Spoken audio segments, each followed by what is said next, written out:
भइराथे। अब हाम्रो भोलि उनीवाला हिसाबले पनि त सर्लाक्क पारेर भाग्यमा त लेखेरै आउनु भएको रहेछ नि। अब मेरी नन्द यति राम्री रूपवती धनी स्वर्गकी अप्सरा जस्तीको श्रीमान बन्न पाउनु भएको छ।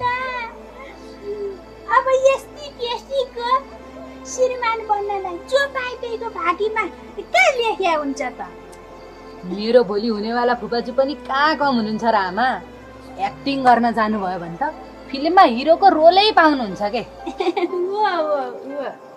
अब यो धेरै तारिफ नगरौँ। अब सबै कुरा मिलिसकेको छ। बहिनीले पनि रेशमसँग बिहे गर्न सहमत भइसकेको थियो। अब भोलि बिहानै उठेर बिहेको तयारी गर्नुपर्छ। बरु अहिले सबै सुतौँ। बहिनी त पनि गएर जाछु। अनि मलाई यही गन्तन सुनाउन यत्रो बेर यहाँ राखेको आफै बिहे गर्यो नरिसाना। हुनेवाला फुपाजु हामी पनि जाउँ सुत्न। हिँड्नुहोस्। जाउँ अङ्कल आन्टी, भोलि भव्य तयारी गर्नुपर्छ।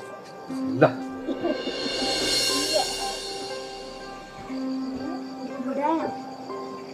एउटा कुरा भन्नु होइन, नभनौँ होला। अहिलेको समय एउटा कुरा सुन्ने समय होइन। अहिले आनन्दले सुन्ने समय हो। भोलि बिहानै उठेर बिहेको तयारी गर्नुपर्छ। म त सुत्नु तालका बुढा होला। एउटा कुरो भन्नु भनेको नापेर पो जान्छन् तपाईँ। अनि एउटा कुरा पनि त्यही बाहिर बसेर सुन्नुपर्छ त? कति नै छुट्टा छुट्टै सुते जस्तो। कुरो त्यस्तो पो हो। ठिक छ पुरै साह्रो मैले बुझिसकेको छु। ल म ढोका सोका लाएर आउँदै गर्छु त। छिटो आइज है। ल छिटो भन्छ।